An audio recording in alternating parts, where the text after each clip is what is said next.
குட்டி நண்பர்களே, இது அக்கா மாணிக்கவல்லி, அப்புறம் தம்பி சிவபாலன்.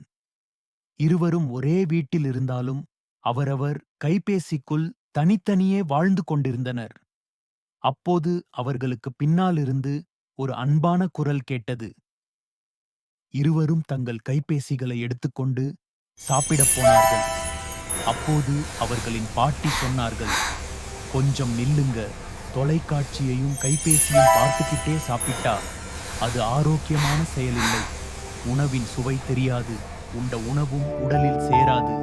இன்னைக்கு நாம மொட்டை மாடிக்கு போய் நிலாவை பார்த்து, நட்சத்திரங்களை பார்த்து, நாம எல்லாரும் ஒன்னா சேர்ந்து சாப்பிடலாமா?" என பாட்டி சொல்ல, பாட்டியின் இந்த யோசனை அக்காவுக்கும் தம்பிக்கும் மிகவும் பிடித்தது. அவர்கள் மொட்டை மாடிக்குச் சென்றார்கள். அங்கே வீட்டைச் சுற்றிலும் நிறைய மரங்களும் செடிகளும் பூக்களும் இருந்தன.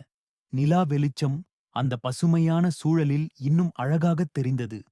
எல்லாரும் மொட்டை மாடியில வட்டமா உட்கார்ந்து சுட சுட சோறு, சுவையான காய்கறி குழம்பு, முளை கட்டிய பயறு, கீரைகள். "அடேயப்பா, இது நம்ம பாட்டி செஞ்ச சாப்பாடு. இதுல எந்த ரசாயனமோ தேவையற்ற நிறங்களோ கலக்கவில்லை. கடைகளில் விற்கும் ஜங்க் ஃபுட்ல எந்த சத்தும் இருக்காது.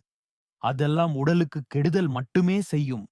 அதனால் இந்த மாதிரி வீட்ல செஞ்ச ஆரோக்கியமான உணவு நமக்கு நல்ல சக்தியையும் புத்துணர்ச்சியையும் கொடுக்கும்" என்று சொல்லிக்கொண்டே பாட்டி ஒரு சோறு உருண்டையை எடுத்து, "நிலாவுக்கு ஒரு வாய், உனக்கு ஒரு வாய்" என்று சொல்லி அதை குழந்தைகளுக்கு ஊட்டினார்.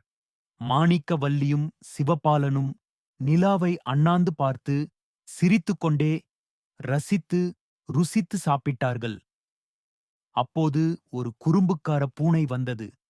அது அவர்கள் தட்டிலிருந்த உணவை பார்த்தது. எல்லோரும் சாப்பிட்டு முடித்ததும் நிலாவை அண்ணாந்து பார்த்து சிரித்து மகிழ்ந்தார்கள்.